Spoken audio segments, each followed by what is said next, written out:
The video is provided in my individual capacity to benefit students of concerned subject. It is purely to help children only. Good morning students. Today we have the topic of employment and its features. Last video में हमने profession के बारे में पढ़ लिया था। तो हम लोग इकोनॉमिक एक्टिविटीज़ के टाइप्स पढ़ रहे थे। तो उसमें 3 टाइप्स थे, business, employment and the profession. अब हम लोग किस पर आए हैं? एम्प्लॉयमेंट पर हैं। तो सबसे पहले एम्प्लॉयमेंट की मीनिंग से स्टार्ट करते हैं। Meaning of employment, it refers to that economic activity. Employment क्या है? एक इकोनॉमिक एक्टिविटी है under which people work for others, जिसके अंदर जो लोग हैं वो किसके लिए वर्क करते हैं? दूसरों के लिए काम करते हैं। And receive remuneration in lieu thereof, और उसके बदले में हम क्या रिसीव करते हैं? रेमनरेशन रिसीव करते हैं। इट मीन्स डैट कि एम्प्लॉयमेंट एक ऐसी इकोनॉमिक एक्टिविटी है जिसमें जो लोग हैं वो दूसरों के लिए काम करते हैं, यानी हम लोग अपनी सर्विसेज देते हैं दूसरों को, जा कर के किसी अदर पर्सन को, कोई भी थर्ड पार्टी हो सकती है, और अपनी सर्विसेज देने के बदले में हम उससे in the lieu of means that इस उसके कंपैरिजन में, उसके बदले में हम उससे क्या लेते हैं? रेमनरेशन रिसीव करते हैं। रेमनरेशन में कोई भी चीज़ हो सकती है, जस्ट लाइक आपकी सैलरी, बदले में आपको फीस दे रहे हैं या फिर वेजेस पे कर रहे हैं आपको, ये सारी चीज़ें रेमनरेशन के अंडर आती हैं। तो एक बार एम्प्लॉयमेंट के फीचर्स में आगे बढ़ने से पहले 2 टर्मिनोलॉजीज हम लोग समझ लेते हैं। एक है एम्प्लॉयर और एक एम्प्लॉय, जिसके अंडर में हम लोग काम करते हैं। जो हमारा बॉस होता है, जो हमारा ऑनर है हमारी कंपनी का, या जिसके अंडर में हम काम कर रहे हैं, जो हमें सैलरी पैकेज दे रहा है, वो पर्टिकुलर पर्सन एम्प्लॉयर होता है, उसे हम बोलते हैं एम्प्लॉयर। और वो पर्टिकुलर पर्सन जो काम कर रहा है, अपनी सर्विसेज दे रहा है अदर पर्सन को, that is a employee. Suppose कीजिए कि मैं कहीं पर जाकर जॉब कर रही हूँ, मैंने एक कंपनी ज्वाइन की है एज मैं वहाँ पर सपोज़ कीजिए हम लोग वहाँ पे सेक्रेटरी वर्क कर रहे हैं। तो मैंने अपनी सेक्रेटरी की पोस्ट ली है, तो आई एम द एम्प्लॉय, और मैं जिसके अंडर में वर्क कर रही हूँ वो कंपनी जिस ऑनर की है, डेट इज़ द एम्प्लॉयर है। ठीक है, वो वहाँ पर एम्प्लॉयर है। अब हम करेक्टरिस्टिक्स पे आते हैं। दोनों टर्मिनोलॉजीज आगे बहुत काम आने वाली हैं। करेक्टरिस्टिक्स में first point is service to others. बहुत ईजी है, सिंपल मीनिंग से ही हमें जो है इसका फर्स्ट फीचर क्लियर हो जाता है।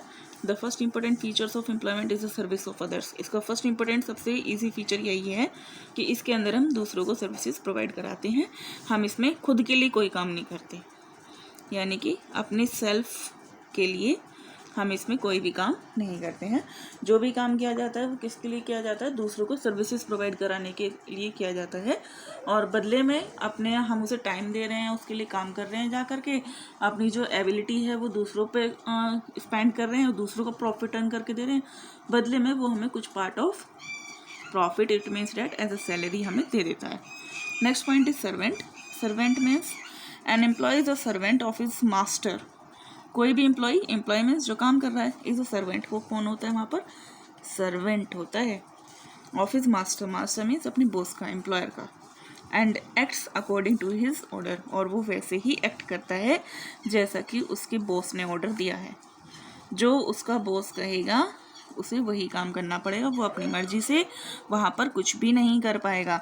तो एक एम्प्लॉय क्या होता है? हमेशा सर्वेंट होता है। इसलिए कहते हैं कि राज तो अपने बिजनेस पे ही होता है, अंडर तो चाहे आप IAS की जॉब कर लें, वो भी क्या है? एक सर्वेंट ही है।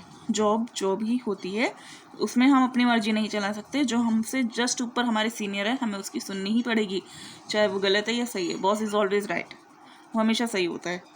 तो इसमें क्या है? An employee is a servant of his master. वो अपने मास्टर का हमेशा सर्वेंट रहता है। And act according to its orders, और उसे हमेशा उसके ऑर्डर के अकॉर्डिंग ही वर्क करना पड़ता है in the employment. Next feature पे आते हैं। Next feature is personal service. Personal service का यहाँ पर जो मीनिंग है, पर्सनल मीन्स जो पर्टिकुलर पर्सन यहाँ पे जॉब कर रहा है ना, वो अपनी सर्विसेज देगा। उस पर्टिकुलर पर्सन से मतलब है जो पर्टिकुलर पर्सन जॉब कर रहा है वो अपनी खुद की सर्विस देगा, वो अपने प्लेस पे किसी और को नहीं भेज सकता। जैसे an employee has to provide service himself. कोई भी एम्प्लॉय, अगर आपने कोई कंपनी ज्वाइन की है और आप वहाँ के एम्प्लॉय हैं, तो आपको वहाँ पे खुद ही सर्विस प्रोवाइड करानी होगी। इन other words, he can not gate service from somebody else in his place. वो उसके प्लेस पर, यानी कि आप कोई भी कंपनी चाहे या फिर आप चाहें, तो आप अपने प्लेस पर उस सर्विसेज को देने के लिए किसी और को नहीं भेज सकते। जैसे सपोज़ कीजिए कि आपका बिजनेस है, आपकी शॉप है, किराने की शॉप है आपकी, ठीक है, जनरल स्टोर है आपका। एक जनरल स्टोर पे अगर आपके पापा नहीं हैं, पापा सपोज़ कीजिए फादर किसी काम से बाहर गए हैं मैरिज वगैरह में, तो आपके भाई जा सकते हैं या फिर आपकी सिस्टर बैठ सकती हैं, आपकी मम्मी बैठ सकती हैं। तो बिजनेस पे तो कोई भी चल सकता है, वहाँ पे कोई भी पर्सन सर्विसेज प्रोवाइड करा सकता है। But in the case of job के केस में अगर आपके फादर ने कोई जॉब ज्वाइन की है और उन्हें छुट्टी लेके बाहर जाना पड़ रहा है किसी भी रीज़न की वजह से, तो क्या वहाँ पर कोई और पर्सन उनकी ड्यूटी पर जा सकता है? आपके ब्रदर या आप या आपकी मदर नहीं जा सकता। तो कोई भी पर्सन, समबडी एल्स, कोई भी अदर पर्सन इस काम को नहीं कर सकता, वो सर्विसेज नहीं दे सकता। जिसने जॉब ज्वाइन की है केवल वही पर्सन अपनी खुद की पर्सनल सर्विसेज देगा, वो अदर पर्सन को वहाँ पे फोर्स नहीं कर सकता सर्विसेज देने के लिए, राइट। नेक्स्ट 4th पॉइंट है हमारा एग्रीमेंट। एग्रीमेंट मीन्स कि एम्प्लॉयर और एम्प्लॉय के बीच में जो हम जॉब ज्वाइन करते हैं तो कुछ टर्म्स एंड कंडीशंस फाइनल होती हैं दोनों के बीच में। टर्म्स एंड कंडीशन बहुत सारी हो सकती हैं। कुछ जैसे सपोज़ करो कि वो हमें क्या काम देंगे, वर्क की कंडीशंस होंगी, हमारा टाइम क्या होगा, टाइम की कंडीशंस होंगी, भाई हमसे बहुत ज़्यादा टाइम ना लें, कभी हमारा ओवर टाइम वगैरह भी लें, हमारी क्या सैलरी होगी, क्या लीव के रूल्स होंगे। तो इस तरीके से हमारी जॉब का नेचर कैसा होगा, परमानेंट है, कैजुअल है या टेम्प्रेरी है। परमानेंट मीन्स वो हमें कभी नहीं निकालेंगे कंपनी से, कैजुअल मीन्स हमें थोड़े टाइम के लिए रखा है, टेम्प्रेरी मीन्स वो हमारी जगह किसी और को भी रख सकते हैं। तो इस तरीके से क्या है कि बहुत सारे नेचर जॉब की होती हैं, डिफरेंट टाइप का वर्क्स होता है, वो हमसे किस टाइप का काम कराएंगे और हम किस चीज़ में कैपेबल हैं वो हमें अदर वर्क नहीं दे सकते। इस चीज़ का हम कॉन्ट्रैक्ट पहले ही कर लें, हम अपने टाइम का कॉन्ट्रैक्ट पहले ही कर लें, सैलरी की बात पहले ही कर लें, लीव की बात पहले ही कर लें। तो ये सब चीज़ें क्या हो जाती हैं, एक एग्रीमेंट टाइप सा बन जाता है जब इनकी बातें पहले ही फिक्स हो जाती हैं दोनों पार्टीज़ के बीच में, एम्प्लॉयर एंड द एम्प्लॉय। और फिर उसको रिटन में एक फ़ाइल बना के रखी जाती है जिसे हम एम्प्लॉय फाइल भी बोल देते हैं। Employment is obtained under a special contract. Employment, जब भी हम एम्प्लॉयमेंट को ऑब्टेन करते हैं, मीन्स किसी भी जॉब में एंटर करते हैं, तो वो किसी भी स्पेशल कॉन्ट्रैक्ट के अंडर में किया जाता है। The basis of employment, employment का जो मेन बेस होता है जॉब का, वो क्या होता है, कैजुअल, टेम्प्रेरी या परमानेंट। 3 टाइप की जॉब होती हैं, कैजुअल, टेम्प्रेरी या फिर permanent, right. Is entered in the contract. तो हमें इन तीनों में से कोई सी भी एक जॉब मिलती है। जैसे गवर्नमेंट जॉब होती है तो परमानेंट जॉब होती है, वो प्राइवेट में टेम्प्रेरी होती है। प्राइवेट में क्या है या गवर्नमेंट परमानेंट में, इसमें सपोज़ कीजिए परमानेंट एम्प्लॉय है और वो अपनी 6 मंथ की लीव पर गए। जैसे लेडीज़ होती हैं मोस्टली, उनको अपने चाइल्ड केयर लीव चाहिए होती है, तो वो लेडीज़ 6 मंथ के लिए चाइल्ड केयर लीव पे गई हैं, तो उनकी जगह पर कंपनी में वैकेंसी खाली है। अब गवर्नमेंट एम्प्लॉय थे तो वहाँ पर 6 मंथ उनकी जगह पर किसी पर्सन की ज़रूरत है, तो उन्होंने 6 महीने के लिए किसी अदर पर्सन को अपॉइंट कर दिया और इससे पहले ही डीलिंग कर ली कि भाई हम आपको सिर्फ 6 मंथ्स के लिए रखेंगे, जब हमारे एम्प्लॉय आ जाएंगे तो हम आपको निकाल देंगे। डैट इज़ अ कैजुअल, सिर्फ उसको कैजुअली रख लिया है कुछ टर्म्स एंड कंडीशंस पर। तो इस तरीके से जब हम कहीं पर एम्प्लॉयमेंट के लिए जाते हैं, हमारे बीच में कॉन्ट्रैक्ट होता है, तो कुछ कंडीशंस हैं, हम वहाँ पर as a casual employee appoint हुए हैं, टेम्प्रेरी हैं या परमानेंट हैं, is entered in the contract. Similarly the basis of remuneration, इसी तरीके से कुछ रेम्यूनरेशन के भी बेसिस होते हैं। हमें रेम्यूनरेशन कैसे मिलेगा, सैलरी में मिलेगा, कमीशन मिलेगा या फिर फीस मिलेगी, इज़ ऑल्सो रिटन, वो भी वहाँ पर लिखा जाता है। और भी बहुत सारी कंडीशंस होती हैं, यहाँ पर केवल 2 ही बताई गई हैं। नेक्स्ट पॉइंट पर आते हैं हम लोग, no need of capital. No need of capital means यहाँ पर हमें कैपिटल की कोई ज़रूरत नहीं होती है। जस्ट लाइक हमें बिजनेस स्टार्ट करने में बहुत ज़्यादा अमाउंट में मनी चाहिए होता है, बिजनेस में मनी इन्वेस्ट करनी होती है, रॉ मटेरियल परचेज करना होता है, देन उसको सेल करना होता है, आगे फर्दर देन प्रॉफिट अर्न करते हैं सेल परचेज से। यहाँ पर ऐसा कुछ नहीं है, यहाँ हमें सिर्फ क्या करना है, अपनी सर्विसेज प्रोवाइड करानी है, तो हम उस काम में को करने में हम लोग एबल होने चाहिए बस। There is no need of capital, कोई कैपिटल नहीं चाहिए, सिर्फ हमारे पास हमारी डिग्रियाँ हों, हमारे पास हमारी एबिलिटी और स्किल्स होनी चाहिए in employment. In other words the capital is that of the master. Capital किसकी होती है यहाँ पे, मास्टर की होती है, बॉस की होती है, एम्प्लॉयर जो कंपनी का ओनर है उसकी होगी, and not that of the employee. Employee की कैपिटल नहीं होती, किसकी होती है कैपिटल, मास्टर की होती है, राइट। नेक्स्ट पॉइंट पे आते हैं। नेक्स्ट पॉइंट इसी से थोड़ा सा अटैच, ये पॉइंट जो है हमारा पॉइंट नंबर 6, ये लास्ट वाले पॉइंट से ही थोड़ा सा और आगे अगर हम सोचें, नो रिस्क मीन्स जब इसमें कोई कैपिटल ही नहीं होती, हमें कोई कैपिटल इन्वेस्ट नहीं करनी होती जॉब लेने वाले पर्सन को, एम्प्लॉय को, तो रिस्क भी कोई नहीं होता है। रिस्क कहाँ पर होता है? जहाँ हम मनी इन्वेस्ट करते हैं, मनी को खोने का डर, प्रॉफिट होगा या नहीं होगा। यहाँ पर तो क्या है, हम लोगों को काम करना है, काम करने के बदले में सैलरी मिलेगी। यहाँ ऐसा कुछ नहीं, कंपनी का प्रॉफिट नहीं हुआ तो आपको सैलरी नहीं मिलेगी। The inherent risk in the job is that of the master and not of the employee। जो इसमें छुपा हुआ रिस्क होता है जॉब में, रिस्क तो छुपा हुआ होता है, लेकिन जॉब में वो किसका होता है? Risk is that of the master.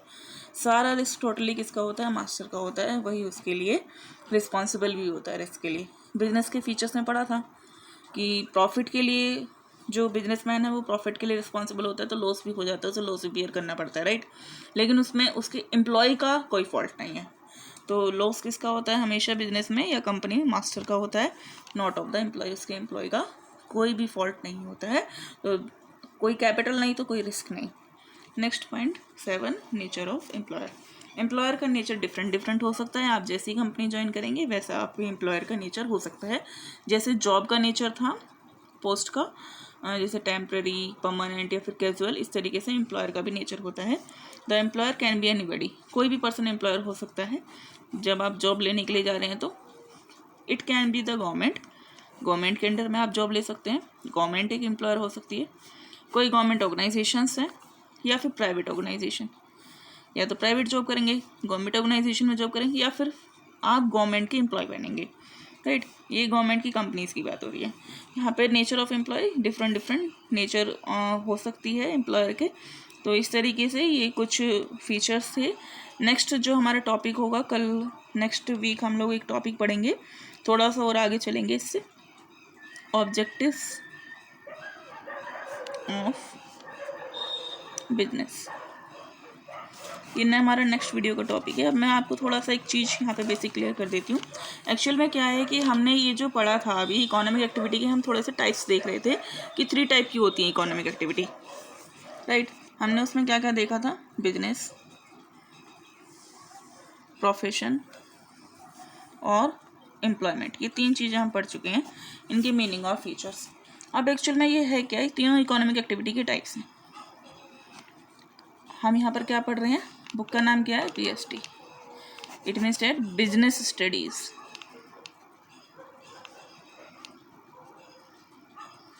जब बिजनेस स्टडी हमारी बुक का नाम है तो इट मीन्स हम यहाँ पर पूरी बुक में सिर्फ और सिर्फ किसकी स्टडी करेंगे? बिजनेस की स्टडी करेंगे। इकोनॉमिक एक्टिविटी में 3 थे हमारे, बिजनेस, प्रोफेशन और एम्प्लॉयमेंट। बिजनेस स्टडी में हम सिर्फ और सिर्फ बिजनेस के बारे में स्टडी करेंगे इस पूरी बुक में, राइट। अब हम थोड़ा सा बिजनेस को ही आगे लेके चलेंगे। प्रोफेशन और एम्प्लॉयमेंट केवल जनरल नॉलेज के लिए था कि प्रोफेशन ये होता है, that is the economic activity also, employment ये होता है, that is also the economic activity. ये केवल टर्मिनोलॉजीज जानने के लिए थी, फीचर्स जानने के लिए थे। और आगे इसमें से इम्पोर्टेंट क्वेश्चन बनता है एम्प्लॉयमेंट में से एक। प्रोफेशन का लेवल बहुत हाई है, ये 12th में आपको बहुत हेल्प करेगा, और यहाँ से आपकी बेसिक कंसेप्ट्स कुछ बीच में आगे काम आएंगे। ये बेसिक कंसेप्ट्स क्लियर करने के लिए था। प्रोफेशन और एम्प्लॉयमेंट होता क्या है, इट मीन CA किसके अंडर में आती है जॉब, डॉक्टर किस में आता है, लॉयर किस में आता है, जिससे आप डिफ्रेंशिएट कर पाएँ कि प्रोफेशन क्या है, एम्प्लॉयमेंट क्या है, बिजनेस क्या है। तो आगे हम फर्दर स्टडी जो करेंगे आगे से हमेशा, वो मीन्स आगे की स्टडी वो किस पर होगी? सिर्फ और सिर्फ बिजनेस पर होगी। सारे चैप्टर इसी से रिलेटेड, को रिलेटेड है, राइट। तो आई होप्स कि आपको ये वाला चैप्टर समझ में आ गया होगा। So thank you and have a nice day.